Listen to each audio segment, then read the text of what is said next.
오늘 이 시간 우리에게 주시는 하나님 말씀입니다. 구약성경 창세기 13장 1절에서 13절 말씀입니다. 말씀을 찾으신 후에 한 절씩 교독하시고 마지막 절은 합독하십니다. 제가 먼저 봉독하겠습니다. 아브라함이 애굽에서 그와 그의 아내와 모든 소유와 롯과 함께 네겝으로 올라가니 아브라함에게 가축과 은과 금이 풍부하였더라. 그가 네겝에서부터 길을 떠나 베델에 이르며 베델과 아이 사이 곧 전에 장막 쳤던 곳에 이르니 그가 거기서 여호와의 이름을 불렀더라. 아브라함의 일행 롯도 양과 소와 장막이 있으므로 그 땅이 그들이 동거하기에 넉넉하지 못하였으니 이는 그들의 소유가 많아서 동거할 수 없음이니라. 그러므로 아브라함의 가축의 목자와 롯의 가축의 목자가 서로 다투고 또 가나안 사람과 브리스 사람도 그 땅에 거주하였는지라. 아브라함이 롯에게 이르되 우리는 한 친족이라. 나나 너나 내 목자나 서로 다투게 하지 말자. 내 앞에 온 땅이 있지 아니하냐. 나를 떠나가라. 내가 좌하면 나는 우하고 내가 우하면 나는 좌하리라. 이에 롯이 눈을 들어 요단 지역을 바라본즉 소알까지 온 땅에 물이 넉넉하니 여호와께서 소돔과 고모라를 멸하시기 전이었으므로 여호와의 동산 같고 애굽 땅과 같았더라. 그러므로 롯이 요단 온 지역을 택하고 동으로 옮기니 그들이 서로 떠난지라. 아브라함은 가나안 땅에 거주하였고 롯은 그 지역의 도시들에 머무르며 그 장막을 옮겨 소돔까지 이르렀더라. 함께 읽겠습니다. 소돔 사람은 여호와 앞에 악하며 큰 죄인이었더라. 아멘. 네, 9월 마지막 주일을 맞이하여서 우리 2부 예배 오신 모든 성도님들을 환영하고 축복합니다. 오늘은 창세기에 기록된 아브라함의 이야기 시리즈 설교 두 번째 시간이 되었습니다. 오늘 말씀의 제목은 현실의 상처에서 다시 믿음으로 돌아가다입니다. 우리는 계속적으로 아브라함의 믿음에 대해서 살펴보려고 합니다. 여러분, 기독교 믿음에 대한 흔한 오해가 있습니다. 기독교 믿음에 대한 대표적인 흔한 오해로서 믿음이란 그냥 덮어놓고 믿는 것 아닌가 하는 것입니다. 여러분, 혹시 여러분들 가운데에서도 내가 가진 신앙과 믿음을 그냥 덮어놓고 믿으면 되는 것 아닌가 이렇게 생각하는 분이 계시는지요? 많은 사람들은 우리 기독교 신앙에 대해서 이렇게 말합니다. 믿음이란 그냥 덮어놓고 믿는 것 아닌가? 여러분 어떻게 생각하십니까? 우리 기독교 신앙이 정말로 우리가 가지고 있는 믿음이 아무런 근거도 없이 무작정 덮어놓고 믿는 그러한 믿음일까요? 여러분, 우리가 잘 알고 있는 톰 소여의 모험 그리고 허클베리 핀의 모험과 같은 책을 썼던 작가 마크 트웨인이라는 사람이 있는데, 이 마크 트웨인은 기독교 신앙을 비꼬면서 이렇게 표현한 적이 있었습니다. 우리 화면을 한번 보여주시기 바랍니다. 그는 이렇게 말했습니다. 믿음이란 참이 아님을 알면서도 그것을 믿는 것이다. 여러분, 이 말을 들을 때 어떤 마음이 드세요? 이 말은 이 마크 트웨인이 그가 쓴 적도를 따라서라는 강연집 안에 들어가 있는 내용입니다. 이 마크 트웨인은 영국의 식민지 지역을 중심으로 전 세계를 다니면서 많은 강연을 했는데, 그는 자기가 살면서 목격한 사회적인 모순, 인종차별, 제국주의, 또 종교적인 위선 등을 이 책에 고스란히 기록했습니다.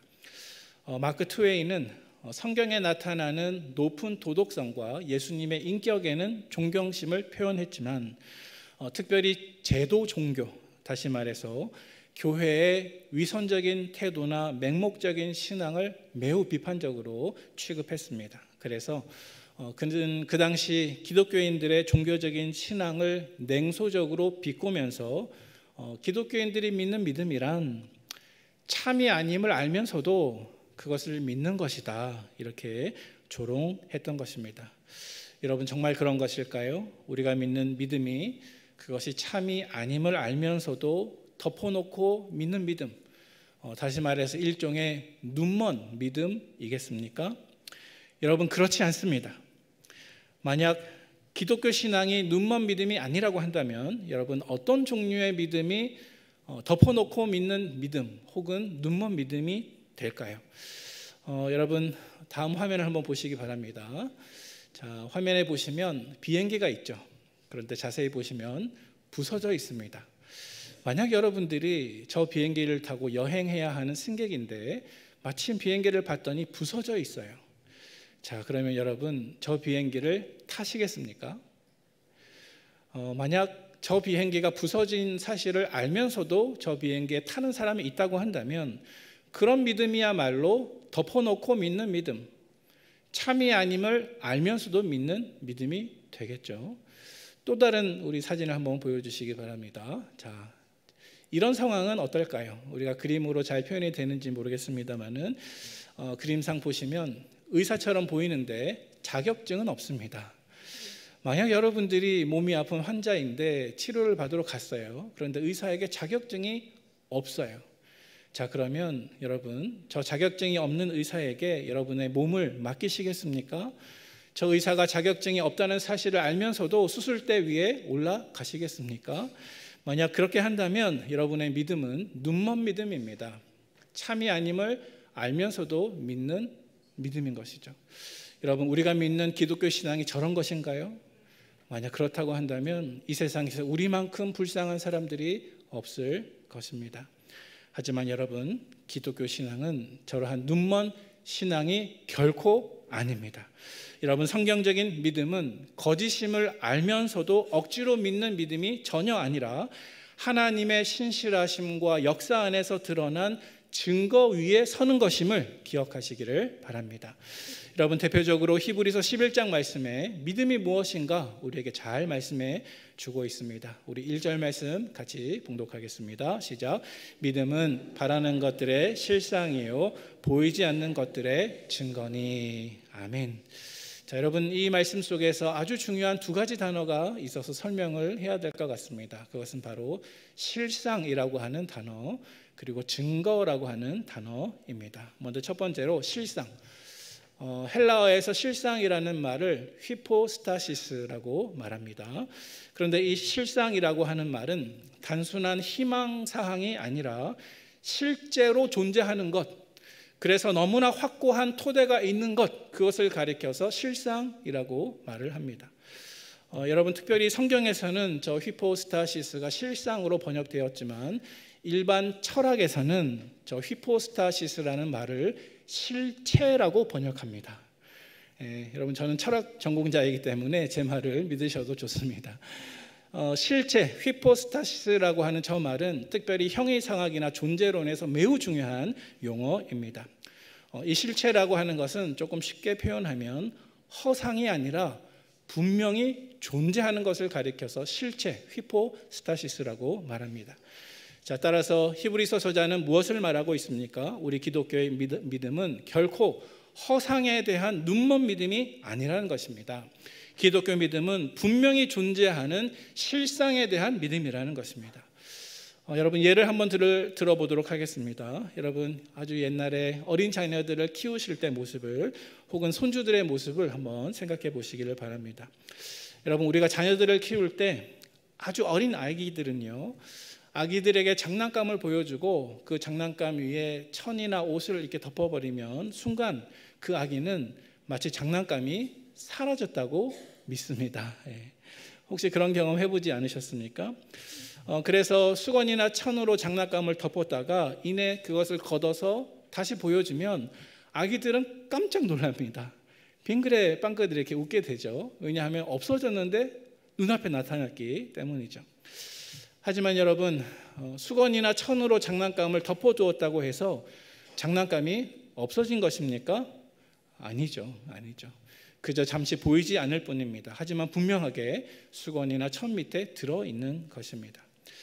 자, 그런데 여러분, 눈에 보이지 않는 영적인 실제도 이와 같습니다. 우리는 육신을 가지고 있기 때문에 또 눈으로 세상을 판단하기 때문에 눈으로 보이는 이 현실 세계만을 인식합니다. 하지만 여러분, 눈에 보이지 않는다고 해서 영적인 세계가 없는 것 아닙니다. 오히려 영적인 세계는 현실의 세계에 가려져서 그 배후에 분명하게 존재하는 것입니다. 여러분, 이 시간 한번 눈을 잠깐 감았다가 한번 이렇게 떠보세요. 눈을 감았을 때는 아무것도 보이지 않지만 눈을 뜨자마자 이 세상에 있는 것들이 내 감각을 통해서 이렇게 내 안으로 들어옵니다. 그래서 우리가 눈을 뜨게 되면 눈에 보이는 이 피조 세계가 존재하는 것처럼 느껴집니다. 하지만 여러분, 과연 이 피조 세계만 존재하는 것일까요? 눈에 보이는 이 피조 세계 배후에 온 우주 질서를, 온 우주 세계를 아름답게 지으신 보이지 않는 창조주 하나님이 분명히 계신 것 아닙니까? 그래서 보이지 않는 우주의 설계자, 창조주 하나님이 이 피조 세계 배후에 분명히 위치하고 계시는 것 아닙니까? 따라서 여러분, 창조주 하나님에 대한 믿음은 비록 보이지 않는 하나님이지만 영적인 실상에 대한 믿음인 줄로 믿으시기를 바랍니다. 두 번째로 히브리서 11장 1절 말씀 속에서 히브리서 저자는 우리의 믿음은 보이지 않는 것들의 증거라고 말씀하고 있습니다. 헬라어로 증거는 엘렌코스라고 하는 단어입니다. 이 단어의 뜻은 막연한 느낌이 아니라, 그럴지도 모르겠다 이런 막연한 느낌이 아니라 반박할 수 없는 설득력 있는 논거라는 뜻을 가지고 있습니다. 자, 따라서 기독교의 믿음은 그저 막연한 느낌으로 덮어두고 믿는 그런 느낌이 아니라 반박할 수 없는 설득력 있는 논거를 가진 믿음이라는 뜻입니다. 자, 여러분, 이해가 되십니까? 우리가 가지고 있는 기독교 신앙과 예수님에 대한 믿음이 도대체 어떻게 해서 반박할 수 없는 설득력 있는 근거를 가진 믿음이 될까요? 여러분, 우리가 가지고 있는 증거가 있습니다. 그것은 한마디로 이 성경과 과거의 역사입니다. 여러분, 우리는 성경이라고 하는 하나님의 계시를 우리 수중에 가지고 있습니다. 또 우리는 과거의 역사를 통해서 하나님께서 역사 안에 어떤 일을 행하셨는지 알고 있습니다. 그래서 여러분, 우리의 믿음에는 분명한 증거가 있는 것입니다. 여러분, 우리는 이스라엘 백성들이 출애굽할 때 어떤 일이 있었는지, 하나님이 그들에게 어떻게 행하셨고 구원하셨는지, 또 이스라엘 백성들이 광야에서 불순종할 때 그들에게 어떤 일이 벌어졌는지 등등 우리는 성경과 역사를 통해서 분명하게 알고 있습니다. 사랑하는 우리 성도 여러분, 믿는 사람과 믿지 않는 사람의 차이가 무엇인지 아십니까? 그 차이는 무엇이냐 하면 증거가 없어서 못 믿는 것이 아니라 증거가 충분해도 믿지 않는 것입니다. 여러분, 한번 생각해 보시기 바랍니다. 광야 생활을 했던 이스라엘 백성이 그들이 기적이 없어서 하나님을 믿지 못했습니까? 그들이 애굽에서 출애굽할 때 10가지 재앙과 홍해가 갈라지는 기적, 그것을 보지 못해서 그들이 광야에서 금송아지를 만들고 우상을 섬깁니까? 여러분, 증거가 없어서 못 믿는 것 아닙니다. 증거가 있어도 믿지 못하는 것입니다. 여러분, 기독교 신앙은, 우리가 가지고 있는 믿음은 아무런 근거 없는 맹신이 아니라 하나님이 이미 보여주신 말씀과 역사 안에서 분명한 증거가 있는 신뢰인 것을 기억하시기를 바랍니다. 여러분, 기독교 믿음은 절대로 눈먼 믿음도 덮어놓고 믿는 믿음도 아닌 것입니다. 아직 눈에 보이진 않지만 그 하나님의 그 약속을 주신 하나님의 살아계심을 믿으면서 마치 보는 것처럼, 마치 실제와 같이 확신하며 붙드는 것이 저와 여러분들의 믿음임을 확신하시는 우리 북문의 성도님들 되시기를 축복합니다. 자, 그런데 여러분, 우리가 성도로서 이렇게 믿음을 가지고 살아가지만 사실 우리가 하나님을 향한 믿음을 가지는 일, 또 우리의 믿음을 잘 지키는 일은 우리의 생각만큼 그렇게 쉬운 일은 아닙니다. 사실 우리가 믿음으로 하나님의 약속을 받게 되지만 그 하나님의 약속 또 다른 편에 우리의 현실이 놓여 있어서 하나님의 약속은 이만큼 되는데 우리의 현실은 그저 고통과 상처뿐이라 도대체 어떻게 내 현실이 하나님의 약속을 성취할 수 있을까? 그것을 생각할 때마다 우리의 믿음은 흔들리고 또 무너지기가 쉽습니다. 마치 베드로가 예수님의 손을 붙잡고 물 위를 잘 걷고 있다가 주님을 바라보지 못하고 자기를 덮치는 바람을 바라보는 바로 그 순간 그가 물속에 빠지는 것과 같은 것입니다. 우리가 하나님의 약속을 또 살아계신 하나님을 바라보지 못하고 내 현실 속에 나에게 닥쳐진 어려움과 상처들을 바라보게 되면 저와 여러분들의 믿음은 곧 흔들리고 약해서 넘어지기가 쉽습니다. 그런데 여러분, 아브라함에게도 이러한 일이 일어나고 말았습니다. 여러분, 아브라함의 신앙의 실패에 대해서는 오늘 본문 바로 앞에 있는 창세기 12장 10절 이하 본문에 잘 나타나 있습니다. 우리가 지난 시간에 살펴보았던 것처럼 아브라함은 창세기 12장 앞부분에서 하나님께 부름을 받습니다. 그래서 아브라함은 하나님의 부르심에 순종하면서 75세에 길을 떠났습니다. 자, 그런데 성경을 보니까 이 아브라함이 순종의 길을 출발한 바로 그 순간부터 하나님께 순종해야 되겠구나라고 믿음으로 살았던 바로 그 순간부터 또 다른 현실의 문제가 시작되었습니다. 하나님의 약속과 아브라함의 현실 사이에 큰 간격이 벌어지게 된 것입니다. 그 구체적인 문제가 창세기 12장 10절 말씀에 기록하고 있는데 우리 같이 한번 읽어보도록 하겠습니다. 시작. 그 땅에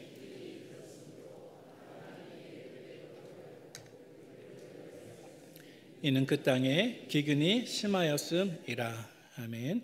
자, 아브라함은 하나님의 약속대로 하나님이 보여주시는 가나안 땅에 들어갔죠. 자, 그런데 그랬더니 10절 말씀에 무슨 일이 벌어졌다 그랬습니까? 기근이 들었습니다. 기근이 들었습니다. 그것도 아주 심한 기근이 들었습니다. 여러분, 하나님의 명령에 순종했는데 왜 기근이 찾아옵니까? 여러분, 하나님의 명령에 순종했는데 왜 나에게 병이 들어옵니까? 하나님의 명령에 순종했는데 왜 내 사업은 망합니까? 하나님의 명령에 순종했는데 왜 내 일은 풀리기는커녕 일이 꽉 막히게 되는 것입니까? 여러분, 창세기 12장 10절 이 말씀은 너무나 간단한 기록처럼 보이지만 우리의 삶 속에도 동일하게 일어날 수 있는 일입니다. 아브라함은 저 약속의 땅에 들어갔지만 그 땅에서 가족들의 생명을 위협하는 아주 심한 기근을 맞이하였습니다. 그것은 그가 믿음의 선택을 한 대가였습니다. 그가 믿음의 선택을 한 대가로 얻은 현실의 상처였습니다. 자, 그런데 여러분, 그 뒤에 이어지는 아브라함의 반응을 한번 보시기 바랍니다. 이러한 현실의 상처를 겪게 되었을 때 아브라함의 반응을 보면 그는 마치 예수님을 처음에 잘 믿다가 이내 시험에 빠진 사람과 같이 하나님의 약속을 더 이상 붙들지 않는 믿음 없는 선택을 내리고 말았습니다. 왜냐하면 그는 그 기근을 만났을 때 하나님을 의지하는 것이 아니라 곧바로 애굽으로 내려갔기 때문입니다. 10절 말씀 속에도 소개되고 있지만 여러분, 성경에서 누군가가 애굽으로 내려갔다라고 하는 것은 단순히 기근을 피해서 잠시 머문다는 의미가 아니라 신앙의 실패를 뜻하는 것입니다. 여러분, 이 애굽이 어떤 땅입니까? 아니, 방금 전에 애굽에서 어떤 일이 일어났습니까? 아브라함이 이 애굽 땅에 내려갔다가 자신의 아내 사라를 아내라고 얘기하지 못하고 누이라고 속이고 또 그 땅에서 하나님의 약속을 붙들지 못하는 그러한 일이 그 땅에서 일어나게 되었습니다. 여러분, 아브라함은 기근을 만났을 때 가나안 땅을 떠나서 애굽으로 내려갔습니다. 그리고 이 땅에서 자신의 아내를 아내라고 말하지 못하고 누이라고 속이게 되었습니다. 자, 여러분, 아브라함의 인생 가운데 믿음의 현실 안에서 그만 실망하고 하나님의 약속을 떠나서 애굽 땅으로 내려갔을 때 그는 두 가지 잘못을 저지르게 되었는데요. 하나는 약속의 땅을 떠난 것이고 하나는 자기의 아내 사라를 자기의 아내라고 말하지 못하고 자기의 누이라고 속인 일을 하게 되었습니다. 자, 여러분, 아브라함이 저지른 이 두 가지 사실은 아브라함의 인생 속에서 도대체 어떤 일을 그에게 만나게 하였을까요? 첫 번째로 그는 가나안 땅에 머물지 않고 기근을 만나서 애굽 땅으로 내려감으로 말미암아서 아브라함에게 가나안 땅을 주시겠다고 하는 땅에 대한 하나님의 약속을 뒤흔들게 되었습니다. 또 두 번째로 그는 애굽 땅에 내려가서 자기의 아내를 아내라고 말하지 않고 누이라고 속임으로써 사실 실제로 애굽 왕 바로가 그의 아내 사라를 자기의 아내로 취하는 엄청난 일이 벌어지게 되었습니다. 물론 하나님께서 그 일을 중간에 막으셨지만 만약 여러분 아브라함이 자기의 아내를 아내라고 얘기하지 아니하고 누이라고 얘기함으로써 애굽 왕 바로가 정말 실제로 자기의 아내 사라와 동침이라도 했다면 여러분 어떻게 되겠습니까? 아브라함의 이러한 실수는 아브라함에게 너와 사라를 통해서 약속의 씨앗을 주고 너의 후손을 하늘의 별과 같이 바다의 모래같이 많게 하겠다고 하는 이 후손에 대한 하나님의 약속을 송두리째 흔드는 그러한 결과를 가져온 것입니다. 자, 따라서 결국 아브라함은 가나안 땅에서 기근을 만났을 때 믿음으로 제대로 반응하지 못했습니다. 그의 선택은 믿음이 아니라 믿음의 실패와 같았습니다. 자, 그래서 더 이상 자기의 힘으로 상황을 돌이킬 수 없었을 때 하나님께서 이 일에 개입하셔서 하나님께서 바로와 그의 집에 큰 재앙을 내리셨고 바로가 자기의 잘못을 즉시 깨닫고 두려워하면서 아브라함의 아내 사라를 돌려보내므로 일이 수습되게 되었습니다. 하지만 여러분 이 사건을 통해서 아브라함은 자기 자신이 얼마나 불신앙의 사람인지 내 믿음이 얼마나 연약한지를 그 민낯을 보게 되었습니다. 그는 자기가 얼마나 믿음이 없는 인간인가를 이 사건을 통해서 깨닫게 된 것입니다. 하지만 여러분 아브라함에게 한 가지 너무나 뛰어난 일이 있었습니다. 그것은 비록 이러한 사건을 그가 경험했지만 이 일 이후에 그는 다시 한번 회개를 통해서 믿음의 본질로 돌아가기를 원했다는 것입니다. 여러분 오늘 본문에서 두 번째 사건을 같이 살펴보도록 하겠습니다. 그것은 바로 아브라함의 회복 이야기입니다. 여러분 아브라함은 현실적인 고난과 상처를 만나서 하나님의 약속을 붙들지 못하고 애굽으로 피신했다가 큰 어려움을 만나게 되었습니다. 하지만 아브라함은 그 일 이후에 다시 회개하고 원래 자기가 있어야 했던 가나안 땅으로 올라오게 되었습니다. 자, 오늘 우리가 읽었던 본문 1절 그리고 3절과 4절 말씀 속에 그 이야기가 잘 등장하고 있습니다. 그래서 아브라함은 애굽으로 내려갔다가 다시 애굽을 뒤로 하고 가나안 땅에 올라와서 다시 가나안 땅에서 제단을 쌓고 하나님의 이름을 불렀습니다. 여러분 애굽에서 가나안 땅까지는 약 300km나 되는 먼 여정이었습니다. 그럼에도 그는 가족과 모든 짐승들을 이끌고 다시 약속의 땅으로 돌아왔습니다.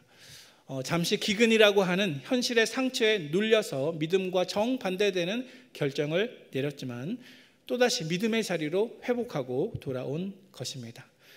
성도 여러분, 사실 이것이 신앙의 본질입니다. 비록 우리가 때때로 믿음에 실패한다 할지라도 돌이켜서 다시 회복되는 것, 이것이 참된 믿음의 길임을 기억하시는 저와 여러분 되시기를 바랍니다. 자, 그런데 여러분 이 일 이후에 하나님께서는 아브라함에게 두 번째 시험을 허락하십니다. 첫 번째 시험은 무엇이었습니까? 가나안 땅에 갔는데 그곳에 기근이 일어나서 아브라함을 결핍의 문제로 시험한 것이었습니다.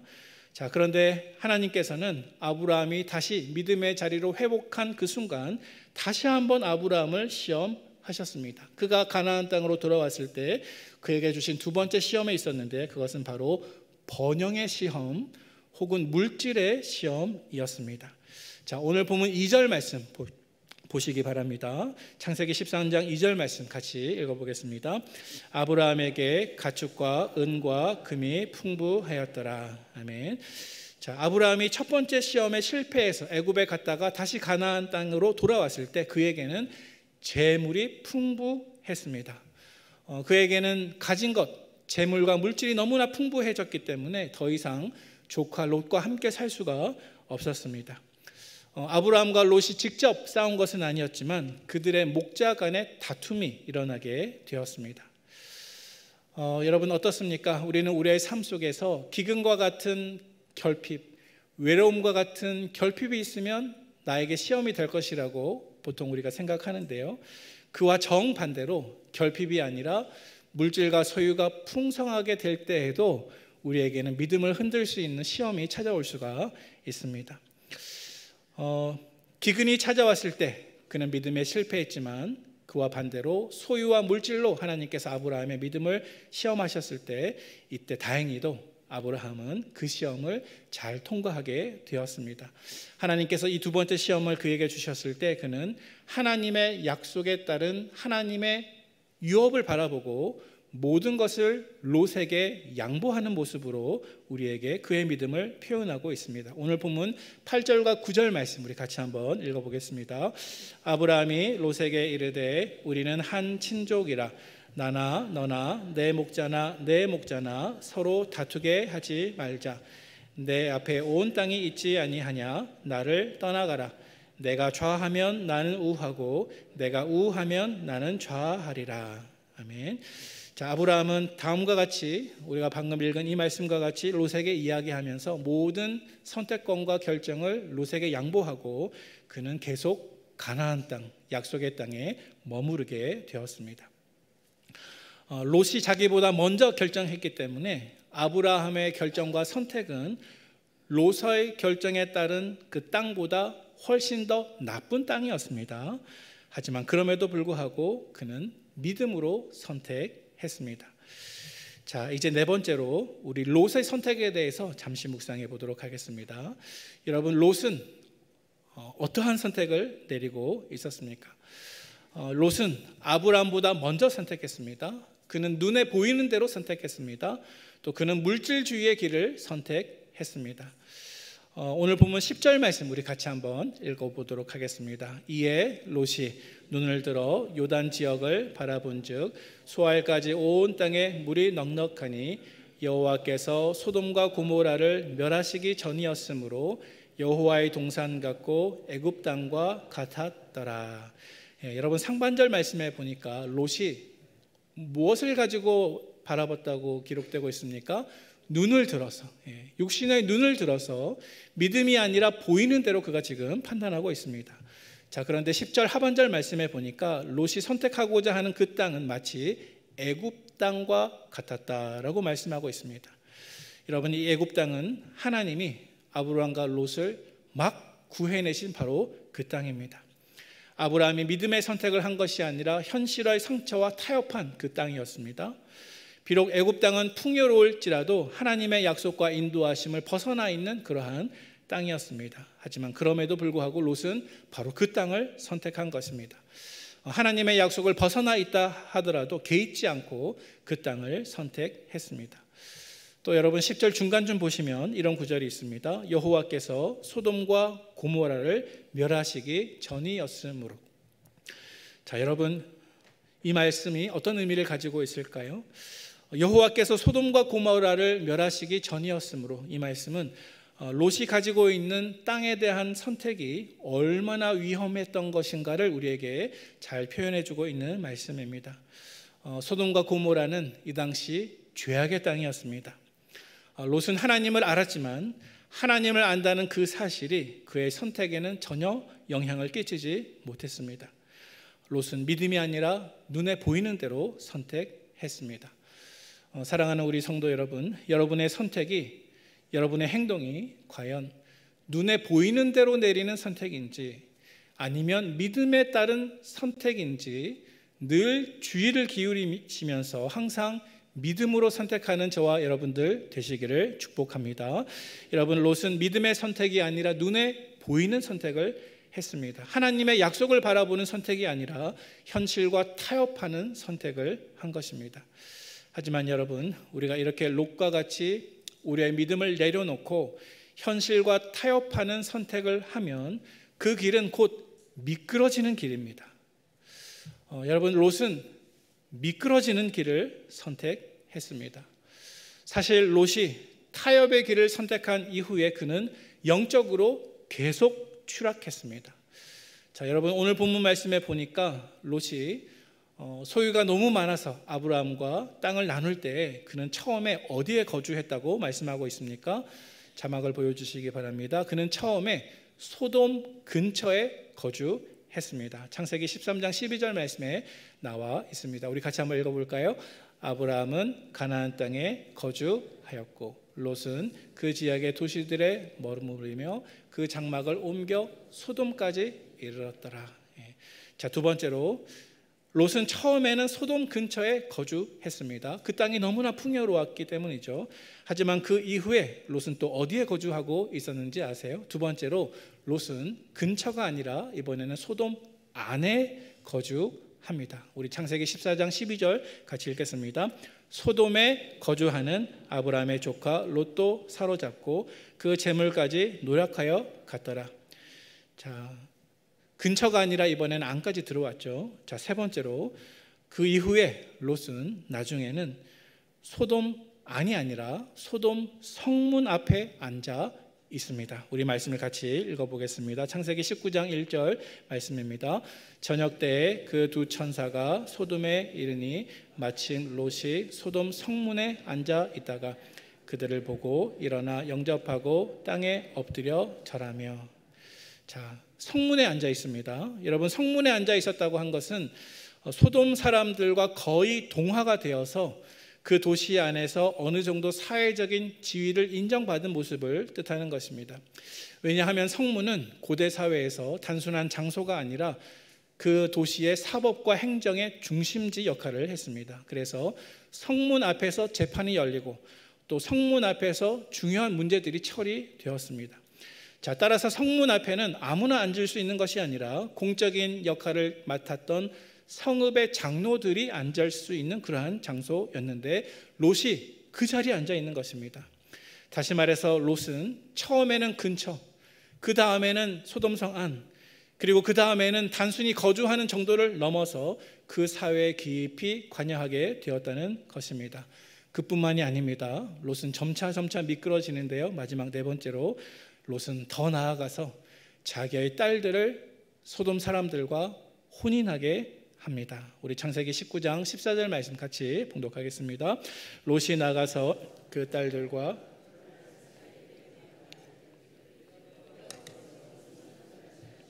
너희는 일어나 이곳에서 떠나라 하되 그의 사위들은 농담으로 여겼더라.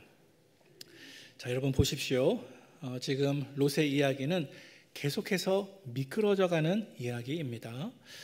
여러분, 이것은 마치 냄비 속의 개구리와 같습니다. 우리가 잘 알고 있는 이야기이죠. 끓는 물에 개구리를 바로 던지면 뜨거워서 곧바로 튀어오릅니다. 하지만 찬물에 넣고 서서히 끓이면 어떻게 됩니까? 어느새 죽음을 당하는 줄도 모르고 그곳에 있다가 결국에는 죽게 되는 것입니다. 사랑하는 우리 성도 여러분, 달콤한 죄의 올무 앞에서 조금만 맛보면 되지 않을까? 조금만 더 하면 되지 않을까 하다가 나중에는 그것에서부터 헤어나오지 못하는 것입니다. 그것이 잘못된 줄 알면서도 처음에는 이 정도면 괜찮겠지, 이 정도면 괜찮겠지 약하게 시작하다가 어느새 정말 금지된 선을 넘게 되고 나중에는 그 세계 안에 갇혀서 옴짝달싹 하지 못하고 가슴을 치게 되는 것입니다. 그러나 여러분, 우리는 현실의 상처에서 다시 믿음으로 돌아가야 합니다. 여러분, 세상의 길은 언제나 하나님의 길보다 더 푸르러 보이고 더 잔잔하고 더 쉴만한 물가처럼 보입니다. 오늘 본문 10절 말씀이 그것을 여실하게 보여주고 있지 않습니까? 하지만 여러분, 이것은 사탄의 지름길입니다. 만약 우리의 선택이 믿음이 아니라 당장 눈에 보이는 대로, 롯과 같이 눈에 보기에 좋은 대로만 좌우된다고 한다면 사탄은 우리를 아주 쉽게 무너뜨릴 수가 있습니다. 그러나 여러분, 사탄은 항상 거짓말 장애입니다. 사탄의 계략은 성도들이 항상 하나님의 약속을 등지고 믿음으로 살지 못하게 하고 참 자유를 누리지 못하게 하고 죄와 세상과 내 욕망의 노예로 살게 하는 것이 사탄이 가진 거짓말과 계략인 것입니다. 자, 그렇다면 여러분, 우리는 어떻게 해야 사탄의 속임수를 이길 수 있겠습니까? 한 가지 방법이 있습니다. 그것은 내 현실의 상처를 보지 말고 하나님께 시선을 고정하고 하나님의 약속을 바라보는 것입니다. 나에게 약속되어 있는 하늘의 유업을 바라보는 것입니다. 현실의 상처에서 다시 믿음으로 돌아가는 것입니다. 여러분, 성경에서 요셉이 어떻게 보디발의 아내의 유혹을 물리칠 수 있었겠습니까? 그가 보디발의 아내의 달콤한 유혹을 물리칠 수 있었던 것은 그가 자기의 현실의 상처인 외로움을 바라보지 않았고 하늘의 유업인 거룩함을 바라보았기 때문입니다.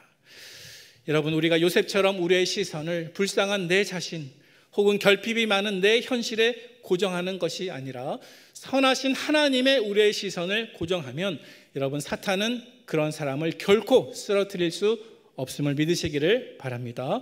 여러분, 요셉이 보디발의 아내의 유혹 앞에서 현실의 상처가 아니라 하나님께 시선을 고정할 때 그의 입술 속에서 어떠한 고백이 튀어나왔습니까? 그가 어떻게 말했습니까?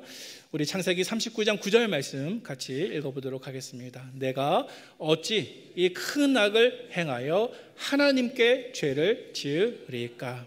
아멘. 자, 사랑하는 성도 여러분, 여러분들을 묶어 있고 여러분을 풀어주지 않는 그 심각하고 반복되는 습관적인 죄의 문제 앞에서 또다시 여러분들에게 유혹이 찾아올 때 여러분, 이제 요셉처럼 한번 대항해 보시기를 바랍니다. 내가 어찌 이 큰 악을 행하여 하나님께 죄를 지으리까?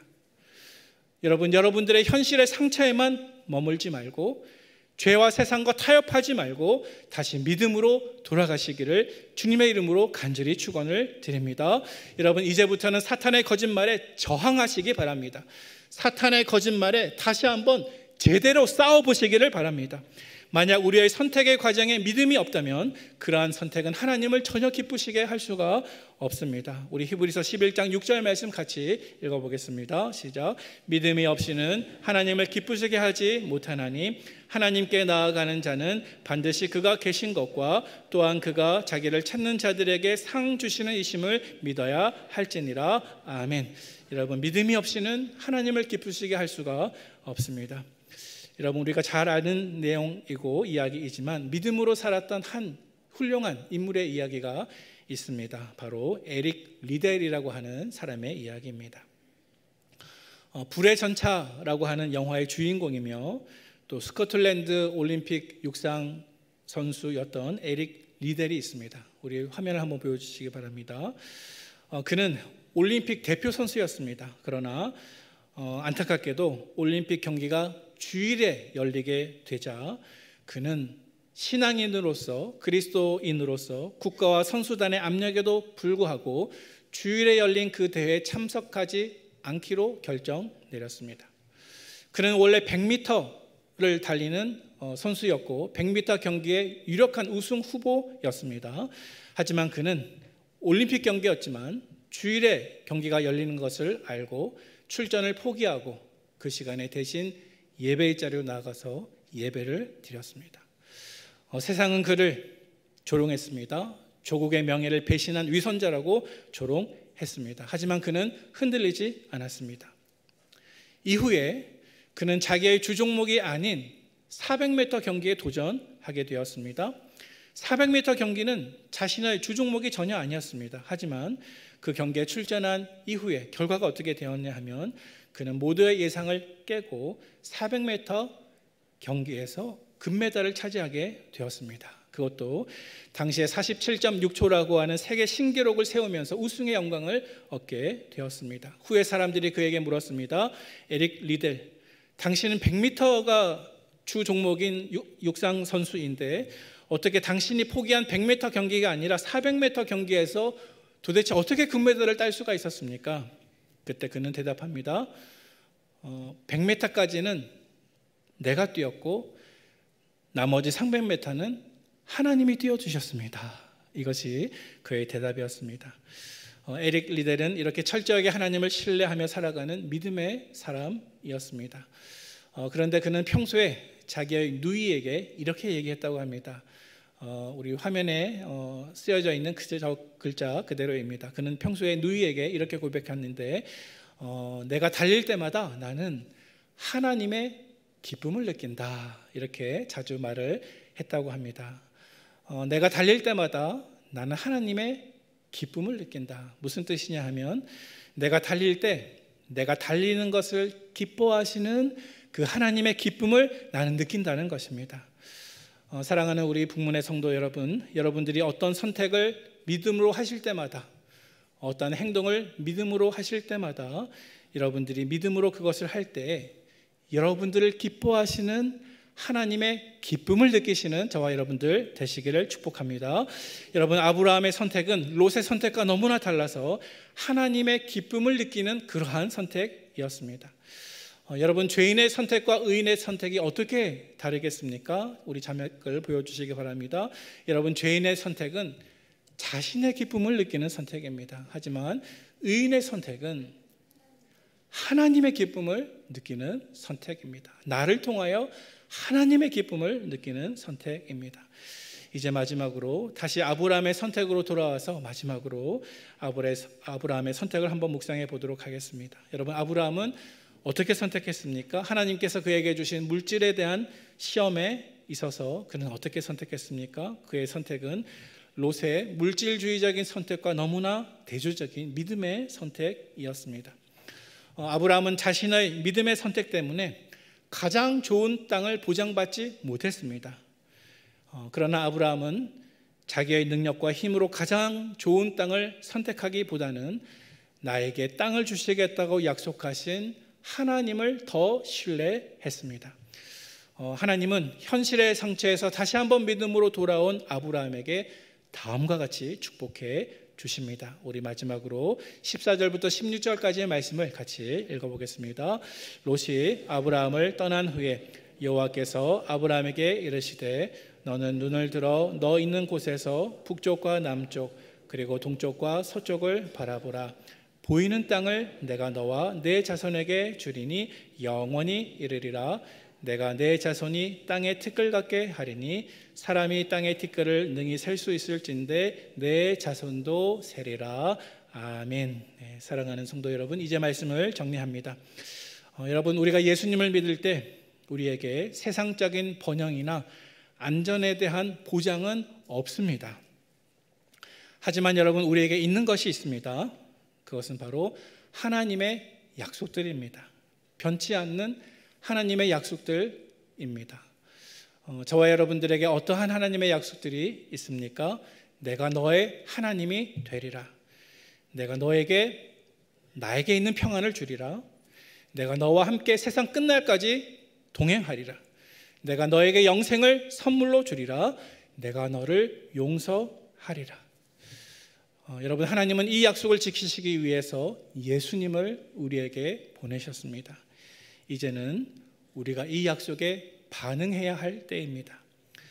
사랑하는 우리 성도 여러분, 현실의 상처로 인해서 롯과 같이 하나님을 등지지 말고 아브라함과 같이 다시 믿음의 약속을 바라보는 우리 모든 북문의 성도님들 되시기를 주님의 이름으로 축원을 드립니다. 아멘. 우리를 위해서 은혜 베풀어 주시며 선하시며 전능하신 하나님 아버지, 오늘 이 시간 주님께서 예배하신 복된 주일에 하나님 앞에 예배할 수 있도록 인도해 주심을 감사를 드립니다. 우리에게 복의 통로가 되기를 원하셔서 우리에게 믿음을 선물로 허락하신 하나님 아버지, 때로는 우리가 현실을 바라볼 때 우리의 현실 속에서 하나님의 약속이 잘 주어지지 않는다 할지라도 우리의 믿음의 고백 가운데 하나님의 약속만으로 충분합니다. 주님만으로 충분합니다. 이것이 우리의 신앙의 고백이 되도록 역사하여 주시옵소서. 우리가 내리는 어떠한 선택과 어떠한 행동도 세상적인 기준이 아니라 믿음에 기초할 수 있도록 인도하여 주시옵소서. 내가 내리는 모든 선택과 행동을 통해서 나의 기쁨을 삼는 것이 아니요 나를 통해서 기뻐하실 하나님의 기쁨을 추구하는 우리 복된 성도들 되도록 역사하여 주시옵소서. 이 시간 주님 앞에 나올 때에 우리의 정성을 다하여 하나님 앞에 귀한 물질로 봉헌케 하심을 감사를 드립니다. 하나님께 드려진 이 귀한 예물이 오직 하나님의 나라와 하나님의 영광과 주의 복음을 증거하는 큰 일을 위하여서 귀히 사용되게 인도하여 주시고 우리의 삶과 우리의 생명을 주님 앞에 온전히 맡겨드리오니 하나님, 우리의 삶 속에서 하나님의 살아계신 역사가 드러나며 간증될 수 있도록 우리를 통하여 역사하여 주시옵소서. 예수님의 귀하신 이름으로 감사하며 기도 올려드리옵나이다. 아멘. 이제는 우리 구주 예수 그리스도의 은혜와 하나님 아버지의 사랑과 성령님의 교통하심이 이 땅에서 나를 믿음으로 불러주신 하나님의 은혜에 감사하며 비록 우리의 현실 가운데 하나님의 약속이 더디 이루는 것처럼 보일지라도 하나님의 약속을 신뢰하고 현실이 아니라 믿음으로 판단하고 행동하여서 하나님의 마음을 가장 기쁘시게 하리라 다짐하며 이 성전을 떠나가는 살아가는 북문의 모든 성도들 머리 위에 우리의 사역과 다음 세대와 가정 위에 또 귀한 사역을 감당하신 한국국제기도원협회 위에 지금부터 영원토록 함께 있을지어다. 아멘.